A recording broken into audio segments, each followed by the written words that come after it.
Hey, welcome to Challenge Accepted, the podcast where we challenge each other to a new movie or TV show every week. I am Frank, and I'm joined by Thomas. Wow, we made it to the end, man. This Yeah, was we did. too it was long and too fast at the same time. That's so well said because, yeah, this last three episodes, every one of them that finished, I was like, no, but we have more. Right, like, but this is it. Like, why only 45 minutes? Which For was real. yeah, first one for tonight was Make It Stop. Mhm. One BBY. Then who else knows where it was the Cassian rescue mission? And then the last one was Jeddah, Kyber, and Urso, perfectly setting up Rogue One. And I'm watching Rogue One tomorrow. I was like, hey, should I watch it tonight? But we're going to record tonight. So I am watching it tomorrow, and I can't wait to revisit Rogue One with a new lens. Let's get that initial reaction of these three episodes. What'd you think? Dude, this is phenomenal. Okay, Yeah. there is a baseball player here in San Diego called Fernando Tatis. Tonight Mhm. he hit a walk-off home run, and this show for me is a walk-off home run. Like they Yeah. nailed it all the way to the final little tidbit ending. It was Yeah. just perfect. I loved it, this show so much. But okay, wait, there was one thing that because I was texting you about Yeah. it, and we'll Oh, get yeah. into it on the last episode that I didn't love, but we'll talk about it. And that's the only reason why I don't give it like 5 out of 5, but it's still like a 4.5 out of 5. What I about you? agree. When we come to geek culture, I think we've lived a long life where people looked down upon the shows and movies and content that we had. And nowadays we know that the quality is up there, but sometimes it's hard to prove it. This is one of those things where you can put up on a pedestal a jewel in a crown and say, look, motherfuckers, we make some of the best quality shows there are. Look at Andor. There are Yeah. certain shows you want to see the best animation in the world. Go look at Invincible or X-Men Or X-Men 97. 97. Thank you. I know. I have to say that when it's you. But like this is what I'm saying. Like it's so good, it surpasses any sort of bias against geek culture in any way. If the Emmys are not complete garbage and lies like the NBA draft is, then we will definitely see Mavericks getting one. That's so stupid. Then we will see Andor Emmy nominee for sure. I agree with you. Yeah. Yeah. I mean, well said. We are living in a rich time where it isn't just, fun and cool action, which I like that too. Give me all of Oh, that. of course. These episodes had that, but I mean, I also am starting to think of like the Penguin. The Penguin was absolutely Yeah. phenomenal, even if you're not like a Batman fan or that. Hmm. That's Hmm. like these shows. I feel like surpass their genre. So like that's not Well said. necessarily like that's beyond a comic book movie. This is beyond a sci-fi show, let alone a Star Wars show. And I Yeah. was trying to think about that. I'm like, am I biased because I always love Star Wars? I'm obviously a massive fan of the original trilogy. Still a giant fan of the prequels. But it's like, am I biased because of that? I'm like, no, I would just watch this show even if I didn't like Star Wars because it makes you care about every little character. And one character I kind of want to jump in right off the bat is Luthen Hmm. because we knew he probably wasn't going to make it to the end because he's not Rogue One. How do you feel about them? How do they handle this character? And then like, how did they, where they start with him in episode Yeah. 10 and then how they talk about him in episode 12. Luckily, we have younger Skarsgård, so we can get a prequel with just Luthen. I'm really hoping that happens, especially with the little Mm. flashbacks we had in these last three episodes. Like, please Yeah. show us more of that. Yeah. Um, what I loved about this character is we talked about it often how much sacrifice this show is showing you, how it takes ordinary people making bold choices that make the rebellion work, and Luthen and not through as much concentration, but also Saw Gerrera were giving their lives for this cause, and not to just go off on a side thing, but what I Fallout video game one of the best things is your idea is you have to go out and get a part that they need. You go out there, you survive the wasteland, and you come back and you provide that part to them. But then they see somebody who was able to survive the wasteland and like, oh, we can't have you part of our community. You can't join us. And they turn you away and you die in the wasteland and you save your community. But you are tainted. And to me, that is what Luthen and what Saw Gerrera are. they had to make choices that no one else could stand. We saw that with Mothma and that conversation they had earlier this season. And when it came down to the very end, now that the rebellion had a place to be and were trying to become legitimate, they couldn't have these savages and outlaws that created them, and they had to shun them away. And it was just like, I get it, I see it, but also like Cassian in that speech he gave, saying like he did so much more than all of you, and it's such beautifully written and such great performances. It really had me shook emotionally. It was like, this is some amazing Star Wars. Yeah. Yeah. It was one of the better Cassian speeches. I feel like that was phenomenal. He obviously has a really good one too in Rogue One, which I think, looking back at it now, because I was able to get through halfway of Rogue One in preparation for this finale, just because there's people I was like, I remember them, but why do I remember them? Oh, that's right. That's I think his name is like Dakin or Davin or something like that. I know who you're talking about. That the general guy, right? But yeah, absolutely phenomenal. That conversation pisses me off, but I think I want to maybe save that till we maybe get later on. I knew we wanted to get to it. I was trying to tease you up for it, but okay. Oh, should we do it? I just, yeah. No. Let's save it. So, okay. We get that flashback. He finally gets caught. Deidre shows up and he's like dousing all the evidence. I liked that showdown. I thought that was so amazing for so many different reasons, because he was always pulling the strings for a rebellion, and she was always this close. She didn't realize like how physically close they were on the same planet, and she had no idea. And they finally get to the moment where they get, there's this confrontation, and he zabukus himself and kills himself before she can even bring him in. Almost. I mean, he survives, but like he's about to kill himself, and it's just like, oh man, it's just so good, because it just, even for her, it's not satisfying, because she's like, I was this close to capturing you, and then you're gonna take it away from me. It's just so good. Couple key moments from I want a couple key things from that. First off, I love how she says that the entire time you were here under the protection of the Empire, like kind of sickened that he lived on Coruscant, such a nice place. She expected rebels to be in the jungles in some distant planet that didn't matter at all, which is where Yavin's at right now.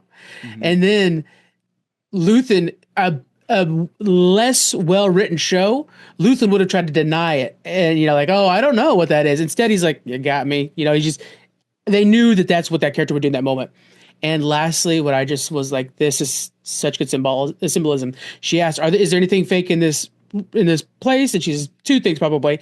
And he brings this dagger and he says, this is probably fake.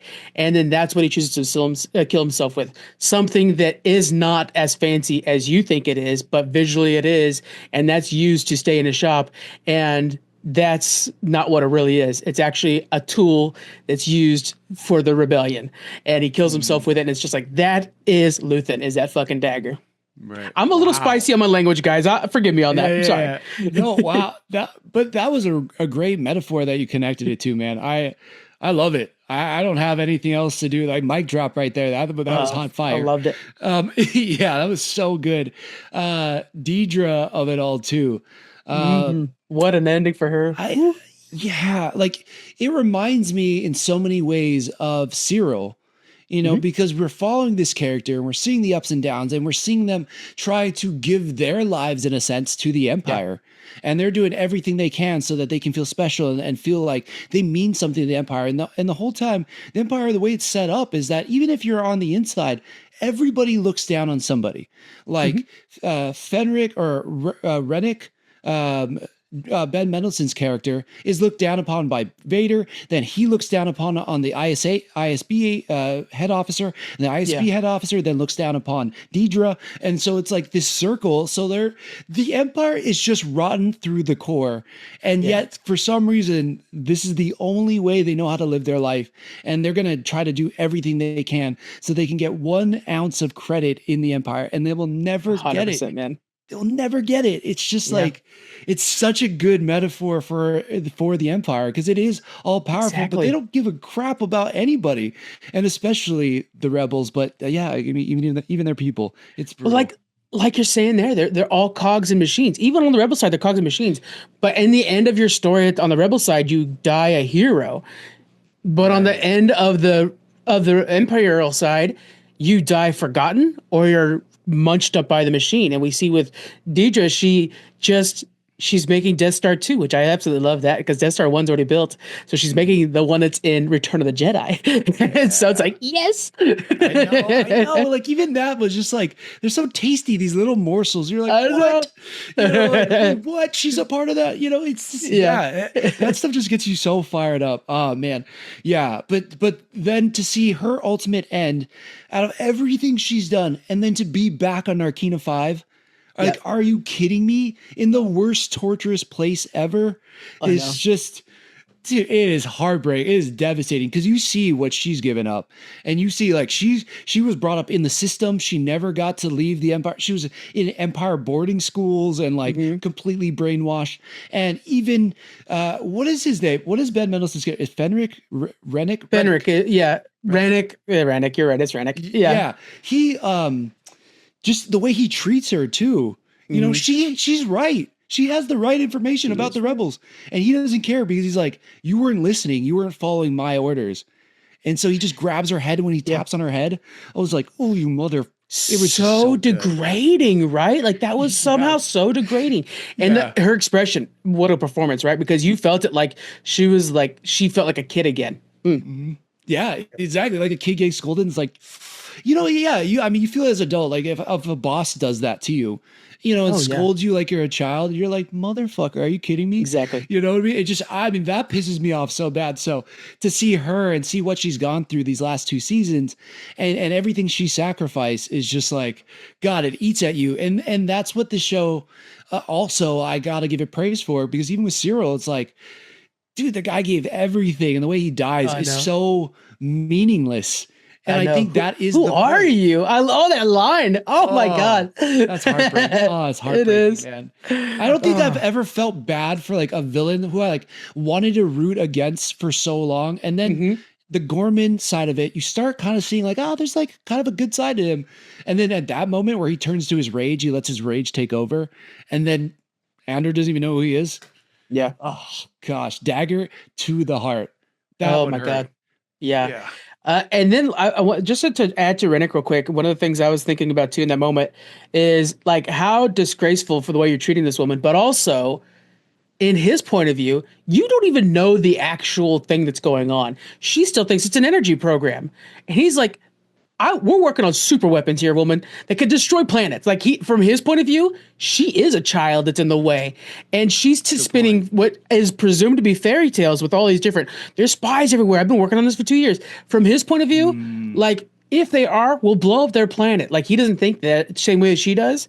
And it's like if you guys were to openly communicate with both sides, you would probably come to a solution that would probably help you out a little bit, and you close a porthole on your damn Death Star. But instead, you know, this is where they're at. No, you're right. I mean, it's just this perfect metaphor or just kind of picture of communication. When you get so powerful, you're so high and mighty, you neglect all the information that's around you because you think it doesn't matter to you because you're too untouchable. And then that one thing that you shouldn't have ignored is the one thing that ends up falling back and hitting you in the face. And it was right there. And he plays it so well. Shout outs to Ben Mendelsohn. I'm so happy they got him for episode 1 and then got him back for the finale, because it's a perfect segue right into Rogue One. And I don't know how much he cost, but arguably he probably got paid the most, I would think, on the show, besides Forrest Whitaker, who I think has an Academy Award. So between those two people, but like, so good. Like something about him is just, it's the perfect amount of weaselly and also I'm too good, but and prestigious, right? Yeah, it's a weird mix. Yeah. Like he could play Wormtongue and King Theon in the same sense. It's amazing that he's that close.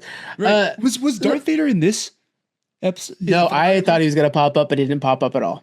He's in Rogue One, right? He's in Rogue One. Right. Oh, yes, that hallway scene in Rogue One. He definitely pops up, and he chokes him too at one point. Yes, exactly. Yeah. And that's where you get to see how even Rennick like eats shit sometimes.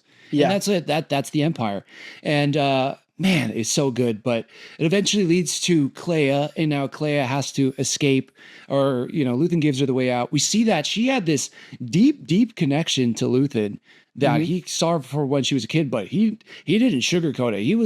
He was cold skin, or what is it? Tough skinned all the way through. Yeah. Cold-blooded. I try to combine two A different little bit of column A, sayings little column B. Yeah. But you know what? I've been seeing a lot of fan edits for it. I think there's a lot of people who are really loving this show. They were like, she deserves more flowers. And then I like how the final 3 episodes they gave them to her. And she did really good in that one party episode where she had to get the listening device out of there. That really kind of first showed her off. But she has been a stalwart in this spy game this entire time. And in the end, you see that she does. I love how right away they're like, oh, we think it was a team of 3. No, it was just her being cold and calculated and goes in and. Again, it's really good writing because I think the misdirect is that she's going to save Luthen. No, she's doing what Luthen knows needs to be done and kills Luthen. Right. Beautiful. I know. It was so good. Especially how they tied it into with like her kind of being saved by him. And, it was like, what is the character in Game of Thrones that has all the faces and he's an assassin and he kind of takes Arya. Is it Arya under his wing? Yeah, the faceless men really is yeah. It's kind of like a faceless man to her. It's like I'm kind of a father figure or a role model to you, but like we're not family. Like we have a job to do, and we see her perfectly nail it in this episode, and man, it's brutal. I really like that Naboo scene. By first off, on Naboo, I thought was pretty cool. I'm pretty sure it was Naboo, where there's that bridge that they're going to blow up. Oh, I don't know if I saw that. Where was that? So they're on Naboo. They're at like a coffee shop on Naboo. And they're watching this bridge. Oh. Yeah. Yeah. In the flashback. And gotcha. It's this conversation. It's like it's a hard mix between two, up and coming spy agents and father and daughter in a weird way, where he's like, don't look because it'll make it obvious, and plus you're going to see people die. So it's like, why are you not looking? Because it's going to make it obvious, or he doesn't necessarily want you to see people die right now. And then he gives her the switch to blow the bridge, like, hey, you're ready to be a spy. And then at the last minute, he's like, I don't want that to be on your conscience. I'll take care of it. Like, it's a really interesting hybrid of relationship they had in that moment that I think carried on forward. Is like he cared for her as a dad and also as one of the top agents he had. Right. Yeah. I mean, arguably one of the only people he really ever trusted. And rightfully so, because to your point, she gets the job done. His wishes were, don't let me be saved because I have too much information I can give them. I need to be taken out because I don't want them to use it against us or the rebellion or whatever. Yeah. And she provided good information, but there's a level of like, I know Cassian went to go save Luthen, but he walked out with, why can't I remember? Damn, Kleya. So, but there was almost like a respect from Cassian too, was like, we have to save them. They did so much for us, as much as it's being negated by what you guys think, which again, I see their side of it too, but it was kind of like, I owe them so much. I have to save them. So she made sure that she walked off that planet. And also K2SO or whatever was clean. That droid just like demolished people. It was like, that's why they didn't introduce him too early, because he's way too high in the power scaling. Yeah. God, that was so epic. He came in and so I think that kind of brings us to what is it, the next episode where it's the rescue mission, basically, right? Is that? Yeah, I've been kind of blending all the episodes together personally, right. But yeah, it's the rescue mission. Yeah, totally. But yeah, I think in that mission, it's cool because we have Melshi in there as well, which we see in Rogue One, bringing his character kind of through the fold. I was also thinking when they were going on this mission, I'm like, man, they met each other in Narkina 5. You know what I mean? In the prison, and now where they're at, like. What a ride or die homie, you know what I mean? Like, hell yeah. This guy literally became one of Andor's best friends. That's another thing with them. Like they're playing space dominoes and having Revnog, and like they have fun and they enjoy each other. 800 games is what they were saying, 800 games. Right. And that year? That's crazy.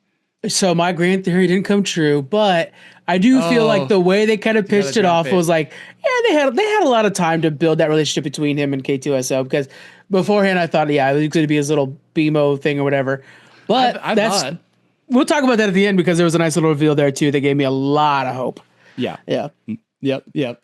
K2SO though, so sick. Alan Tudyk, all-time great voice actor. He's a fantastic actor too, but like he's at now legendary status, I think, in the voice acting world. 100% agree. Clayface as well. And so funny. The littlest things where he's like, I forget what it was, like 17 violations, and he flips 18 violations. When he flips off the comms, I was like, he adds a level of comedy that was never in the show. I liked that. Yeah. I know. It's like I kind of missed that. Where you were like, oh But it's wait, in that Rogue was a One. That's yeah. why. You're like exactly. Yeah, exactly. I was like, this was in Rogue One, and then it wasn't in this show. Mhm. Very needed, but it was like nice to have that at the end. And Yeah. yeah, just absolutely brutal. He was just murdering dudes, turning them into rag dolls. That was pretty cool to see. Oh, I that dug one it. move where Star Wars knows how to shoot a hallway scene, but where he's like coming up to that one guy and he's using one dude, he's like kind of like blocking the bullets with it. I was like, put him down, you mean man.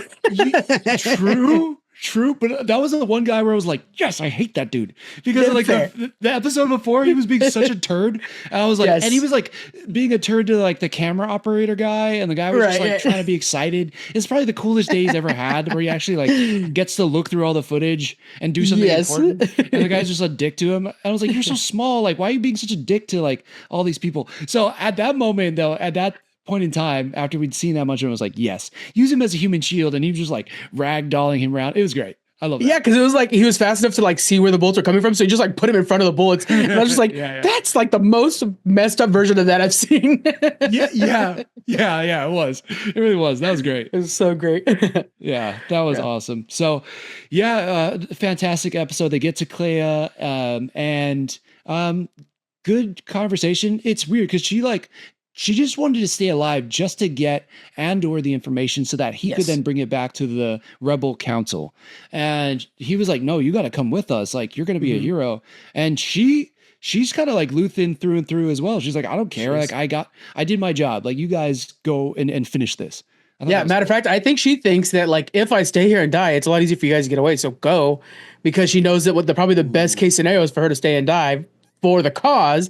But Cassian is still Cassian. He's like, no, I protect my friends too.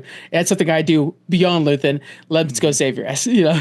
Yeah, which is so cool. Like he's a legend, man. Yeah, we'll have to dive into Cassian because Yeah. I think he after the show might be in my top 3 favorite characters in Star Wars. He's up there, man. I was thinking that he's probably the way I feel about Cassian, I think is what probably the older generation of Star Wars fans feels about Han Solo.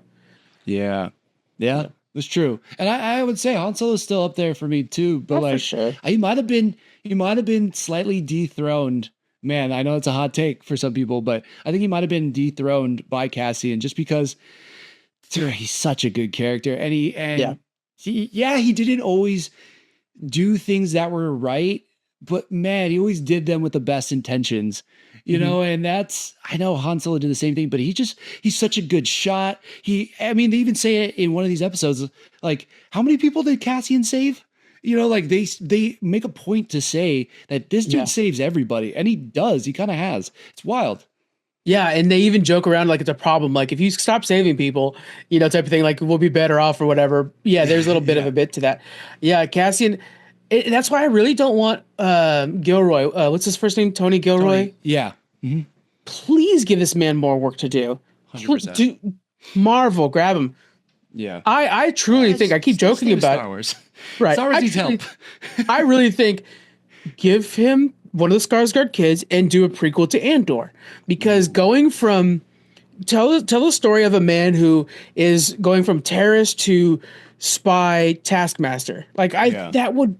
Oh my God, I'm in there with this writing, and let's give him 5 seasons, not 2. I know. That would be so You know important. what? I know we can't do like revisionist history here, but man, I think he would have just murdered it on the Acolyte.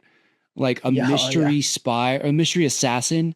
Like that could have been Yeah. amazing. Whereas like, was it this person who killed him, or was it this person, or was it this? Right. You know, or like, wait, what? There's twins? Like there could have been so much more mystery and intrigue there. And we would have just cared more about like he would have killed it, I think, on the Acolyte. But I mean, there's still so many other assassin type characters out in this world. Ooh, you know what? If we want to make it even more modern, what's Min-Na Wei's character from Boba Fett? She had like the shield. Oh she was a yeah, it starts with an Mandalorian. S. Yeah, I know who you're talking about. Though. She would have been like, do a show with her and have Tony Yeah. Gilroy write it, where she goes on missions as like assassin bounty hunter, like Yeah. that. Yeah, I just think I know we have the Mandalorian, but like I think he could do something really special. You got to keep him in the folds. Don't let him go anywhere. A24 is waiting for him to retire off of Star Wars.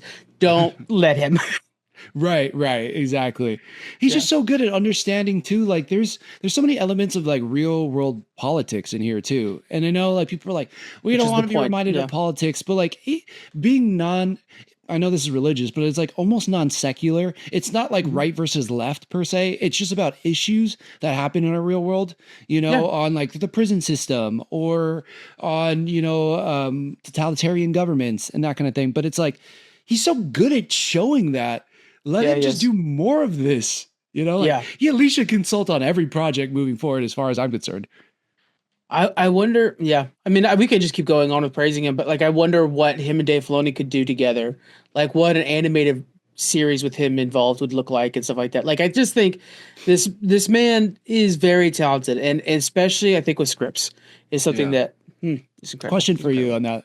Do you Yeah, think it would be interesting? So we finally get the look everybody knew Mon Mothma for in the New Hope yeah. and Rogue One. We finally get her like I almost wanted to say comic accurate, but you know what I mean? Like it's like Yeah, you definitely. know what I mean? And so we finally get her at that point. Do you Yavin Barber is involved. That's what it was. the Yavin bowl cut. Like, do you think it would be interesting though to see the actress that plays Mon Mothma Oh, go good around idea. to the different factions in the Rebel Alliance? So she goes to the crew of the Ghost, and beyond what we saw in Rebels, and like it's just tales of Mothma, Yeah, basically. or we could have kind of what we're seeing with Ahsoka is like, also setting up the Republic. You have to set up the Republic again, and she's Ooh. definitely involved with that. And man, I don't think we have anything exploring that. Oh my god, dude, that would be so God, I hope they could do that. Let's Yeah. let's let's make that tweet. Hey, if you're listening right now and you see this thread or whatever, reshare this because I would love to watch that show. Oh man, this Gilroy, get to work, buddy. Get to work. Yeah. Anything else from that second episode that we could really focus on? I mean, mostly it was the saving and the escaping and whatnot, but I think that was I generally it. Yeah, the last thing I kind of want to call out, which I love that they're doing this, is that even though it's become more of an alliance and there's becoming more structure, and Cassian arguably could be one of their greatest heroes. He doesn't just have like free will. He can't just like take a plane Yeah. and go on this rescue mission. Like there's protocols and checks showing that the alliance is becoming way more structured. There's a Mhm. military hierarchy now there that he has to follow. And I like it's just little details like that that really shows this rebellion go from like just ragtag group of strangers or just whatever Yeah. to like we're an organized fighting unit. So by the time we get to A New Hope, it makes sense why there's the Rogue Squadron that goes in and destroys the Death Star.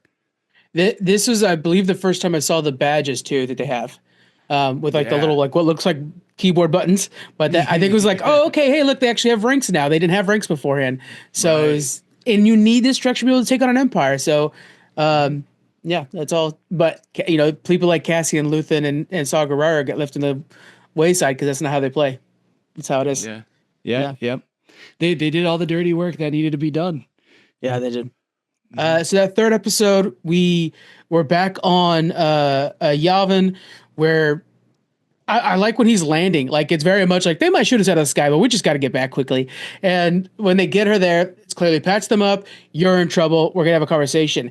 Now we're at this point where he's at a table with a bunch of people who are running the rebellion, and he's telling them like Luthen was dying, I was gonna go, and they were saying basically you can't be doing that, including Senator Leia's mom or dad. Organa. Yeah. Senator Organa, Organa. thank you. Yeah. Let's break that down. Let me know what you think. So, okay, this makes sense. There's a council now of people that Mhm. are in charge, but Cassian is making a point. Hey, Kleya has this information. There's this guy, Luthen. Mon Mothma knows him pretty well. He died to deliver this information. This was his last breath wish to get you guys this info. And they're like, I don't know about that. Are you sure? How do we know it's the truth? And I'm just like, Yeah. starting to the blood is starting to boil at this point. It's rising. It's simmering. Okay. And then they keep asking, and they keep like, I don't know. Luthen was kind of a fringe guy. Can we trust him? This and that. And this is where I texted you. I was like, why is Mon Mothma not saying anything? Like that really kind of pissed me off. And honestly, I don't care if you fault me for it. That docked it a half a star because she knows the level of commitment that Luthen put in, and she knows how crazy he would get to make something happen. Right. So like how he would risk it all. And for some reason, she doesn't back up Andor at all in that conversation. And these Not at all. A little bit. She backs him up a little bit. She does. I would say almost not at all, because she's just like, we'll ask. I'm playing devil advocate, by the way, guys. Conversationally wise, just so you guys know, I agree. Mothma, get your ass in this fight. But I'm gonna play devil's advocate. So go ahead, keep going. Right, but I'm just but like these other senators are all speaking up, and granted, yes, I know you guys had power, you were part of the Senate, blah blah blah, but it's like the people who are making this whole alliance happen, who are on the ground level, like in the trenches, literally, you're gonna just disagree with them because of what reason? Because of what? There's like no reason to justify that they don't believe him. For me, okay, so in their defense, they just got off a phone call with Saw Gerrera, right? But right before he got in there, and Saw is basically saying like, "Screw you guys! I'm gonna blow up. I'm gonna keep blowing things up." And they're like, "It's making it harder for us to help supply things in that area because you're bringing too much attention to yourself. Why are you not playing the right way? You're messing up a unified rebel alliance because of your actions." They just got off that call with Saw, and Saw basically said, "Screw you guys! I'm out." Now here comes Cassian, who just broke the rules again. And then he says, I went to go save that guy who is a lot like Saw Gerrera. And in the connections that they've all had with Luthen has always been, we don't know what Luthen's doing, but suddenly somebody shows up or Cassian has to run away with the ship and we come back and everything's supposed to be okay. And in the situation that we have there, we have Mon Mothma, who should know the most, right? And she's coming at it from a senator point of view where she knows that it's a groupthink thing. You have to know when to pull your punches. These guys don't know when to pull their punches, and that's why they're outsiders. I have to play fair. And secondly, every time she's had to deal with Luthen, she's like, yeah, he's reckless. We do get things done, but I have constantly had to nerf everything that he's done anytime I had an interaction with him. Remember how many times Luthen was just like, let's just go kill them. And she's like, wait till I get a number. In that situation, Luthen went and killed him. And she felt like she could have resolved it her own way. And we never know what would have happened. So I think playing devil's advocate, that's what I'm adding to this. And I think like, grand scheme things, sure, but also, come on, defend Cassian, damn it, defend Luthen. No, I think you sold me. I honestly think you're right in this scenario because, they don't know all the intricacies. Like, they don't know what we know. They don't know what we've seen. 100%. From Ferrex all the way to now. So you're right about that. That's so true. But it still, for me, still makes me mad at Mon Mothma. Like, why didn't you say something like back this dude up? Because the last time we saw them together, he was saving your life. Which was when she stepped in. I'm glad you brought that exact point up because remember, he's like, what was the last time you talked to Luthen? And he said, it's when he gave me the orders to save Mon Mothma. And then as soon as he said that, she's like, guys, she stepped in. And it was like, first off, a really good move on Cassian to play kind of politician in that moment. And for her to be like, okay, now I have a way to come into this conversation and defend him and not just being like somebody who has favoritism. It's like, he did do a good action. Here's the proof of it. I'm here. And so much of this is the fact that the rebels that we know in this story have been these outlaws and not like a community of building together. And Mon Mothma's coming at this as in like, we have to build a republic after this. Like we're building a united front and it can't be this one loud voice. We already have that. And that's the Emperor Palpatine. We have to be all jointed together. So I think it's just two sides. We've always had the spy and the warlord clashing with Saw Gerrera. Now it's like, now you have all these guys clashing with respectable people that are trying to run a rebel alliance, the alliance part of it all. Right, exactly. Like, create a government. You're right about that. Yeah, I agree with you 100%. It's just still wanted her to get in there, man. I still think she needed to do more. And then the 100%. Other thing too, after he gets sent to the room or he gets to go to the infirmary. It's Dakin that shows up to talk to him, not Mon Mothma. That says like, hey, like this is happening. Like you should go and I don't know, do this one last mission or whatever. It's not really Mon Mothma. So again, I don't know. I just wanted to see more from her. But one thing I did love in this episode is how they brought back her cousin. and her name is escaping me right now. But I know. she who is in love with Cinta. I think she has one of the best conversations with Andor in the show, or in this episode at least, where they're cheersing to everybody and he's like, we can't cheers to everybody, and she's Yeah. and, because at first it's like Luthen, and then they start going through all the names that we've known through the last two seasons, like Nemec, Cinta, like all these other Yeah. people, And then she saying says, places, Gorman, Ferrex, yeah, right, places and that then are going to be forgotten. yep. And then it ends with the mom. And I was like, Yeah. wow, what a nice way to like bring it all back to season one, and such a powerful moment. I'm like, oh, that was And such a good little thing of writing. a way to bring in those two characters, much like Luthen, much like Kleya, and much like us as the audience, who knows the backstory, the sacrifice that went into becoming a Rebel Alliance, that is, they're going to be heroes, but spoken around campfires, not written on walls. And so they're heroes that died for the cause, and it's over drinks that they'll be remembered, not on big chamber walls or something like that. Yeah. For us, it'd be like not in the history books, but Yeah. like our grandpa's grandpa would know them. The story, that's such a good way you're putting it. Like the stories your grandpa tells you from World War II, not necessarily what's put in some big history book somewhere. Right. Dang. Yep. Yeah. And that's crazy. I think that's the other thing that makes this show so special. It's like all the underrated heroes who you see their sacrifice. Again, we got to look up her name, but Mon Mothma's cousin, what she even did in Gorman, like sacrificing the love of her life, basically, or watching her die at least, and then staying with it, and then also trying to tell Cassian, like, hey, Bix is still out there. You should go get her.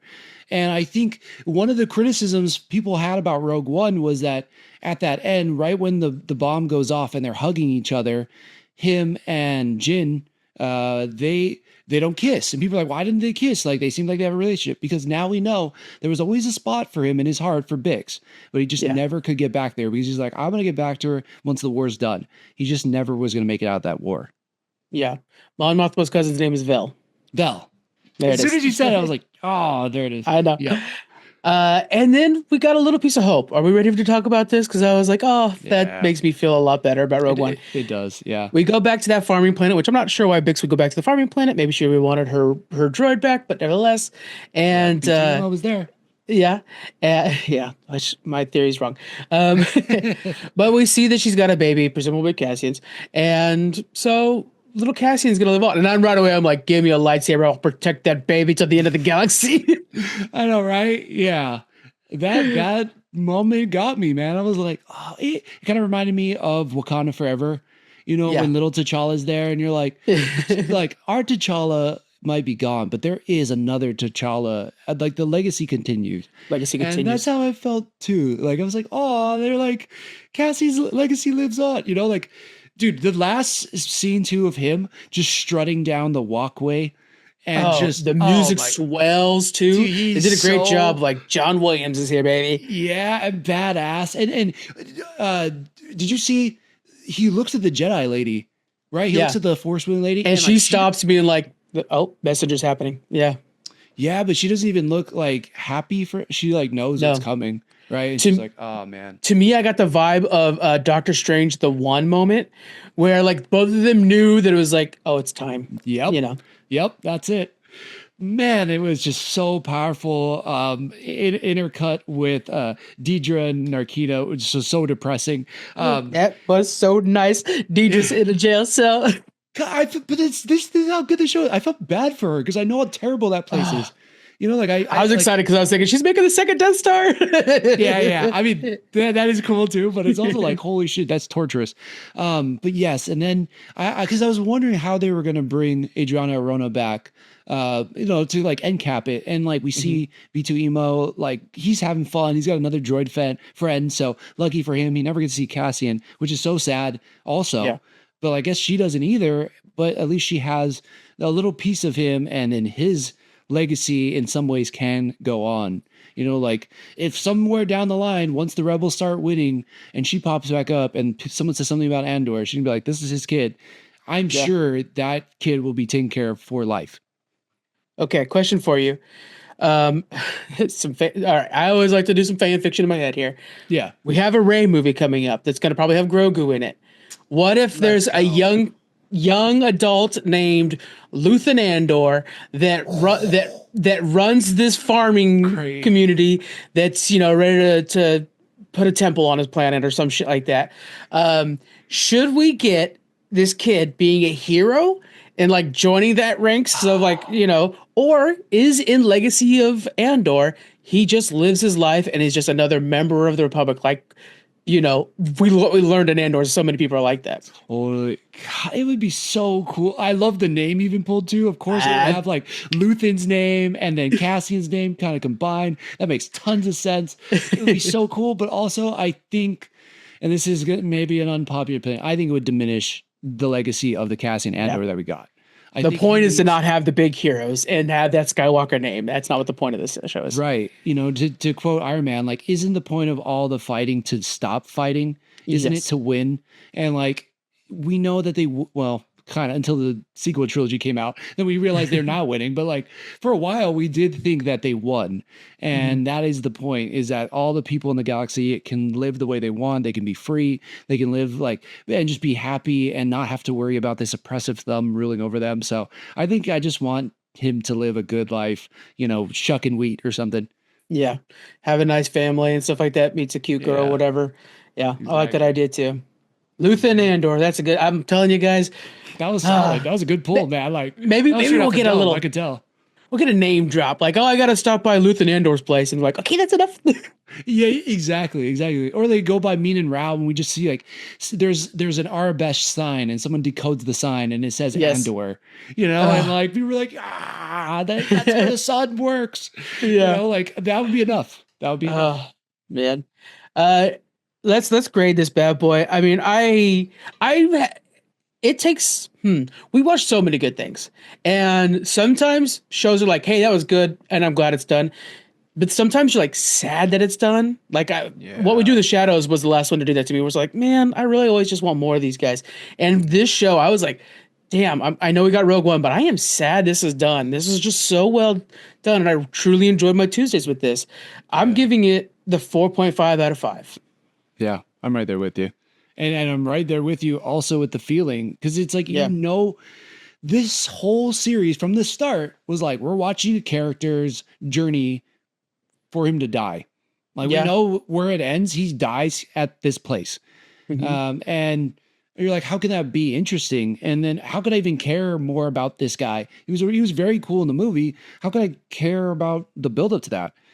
And then they make you care about him, and then they make you care about everybody else too, and make you care about like the people on the Empire, and all the above. And it's just like, I'm so sad that we won't get more Andor, because like, what can they do? He's not getting any younger. They can't go more into a prequel, Luthen's son. Yeah, but we'll have any more Andor. We'll actually probably would get a little bit of a little teaser, like, hey, who's that guy over there? Oh, his name's Andor. Don't worry about him. Yeah. I just like, I'm sad that we can't see more Diego Luna. It's just, he was fantastic. I knew I liked him from Rogue One, but I'm not super familiar with his, like, all the movies he's done. And I think he really, in so many ways, he was the main character, but he wasn't the main focus. There was other people that seemed to shine brighter than him in a lot of scenes. And I think by this finale, like, you see why he's the guy. He's accurate. He's steadfast. He's always trying to do the right thing in terms of like saving people. Yeah, he kills a lot of people too, but it's in service of, defeating the Empire. And he's not afraid to back down. Like, he won't back down to anybody. It's just, he's such a cool character. And to think we don't get any more stories from that character possibly is a tough pill to swallow. It sucks. I know there seems to always be somewhere we could fit more story, but for Cassian, it's kind of all filled out. I know. I can't think of where they would do it. And that's such a rare thing. And I think that's why I maybe for both of us, it's just like, you treasure this. Not only did they just completely stick the landing, it was so good, but like, it's just like, it's just so good. I rewatch comedies often. I rarely rewatch dramas this much. There are some, but I rewatched this already a few times over.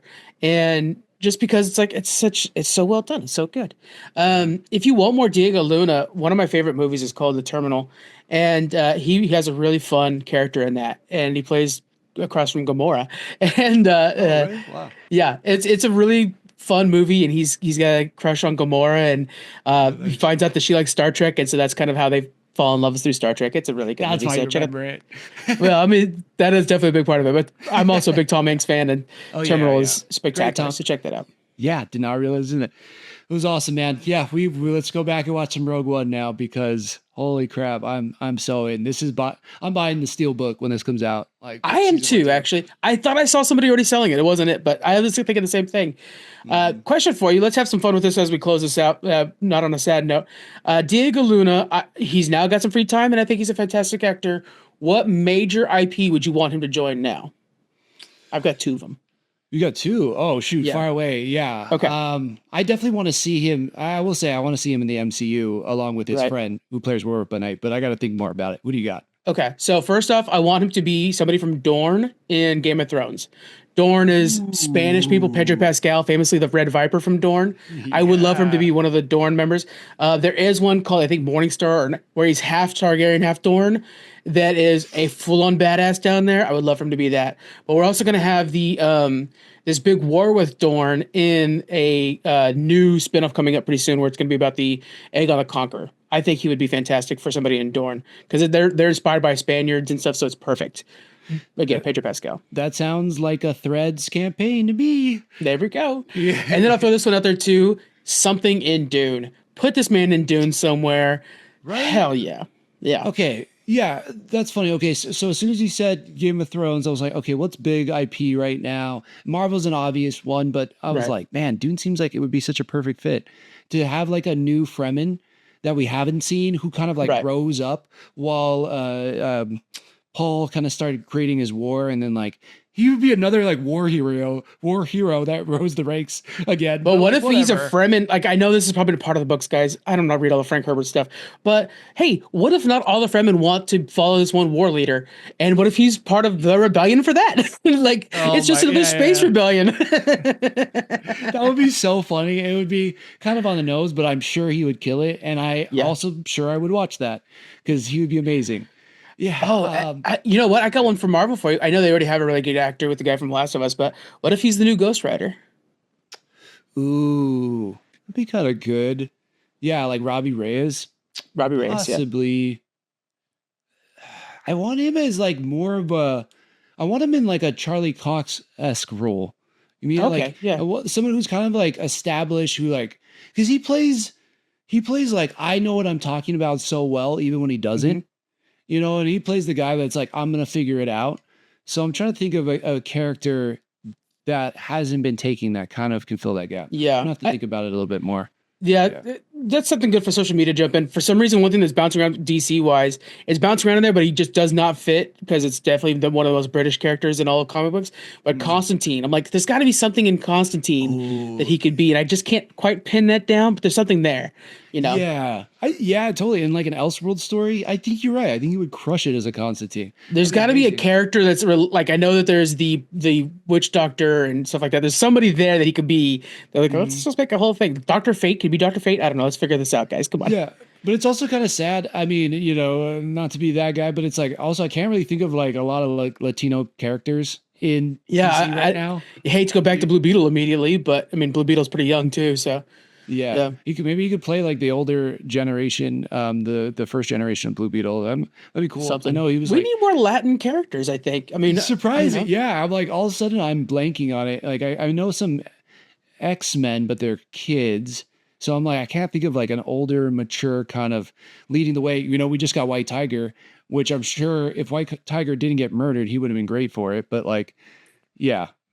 Okay, here we go. For X-Men, the new Nightcrawler. The new Nightcrawler. That'd be kind of cool. Yeah. Could he do? You don't want to hide him in the blue, though. Yeah. I can't imagine him being in the blue, but Alan Cummings is coming.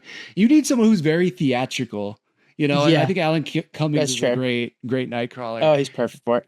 Gosh, yeah, this is good homework, man. Yeah, hey, Yeah, hey, we're gonna put this out on Threads. let's do Please it. join us over there. Vote who you think he should be in a different IP or just in the Marvel universe. Like, I would love to see it. Yeah. I'm so curious now because I know somebody's gonna have a great answer for it. As soon as we're done with this, I'm Googling like people that would work. So, okay.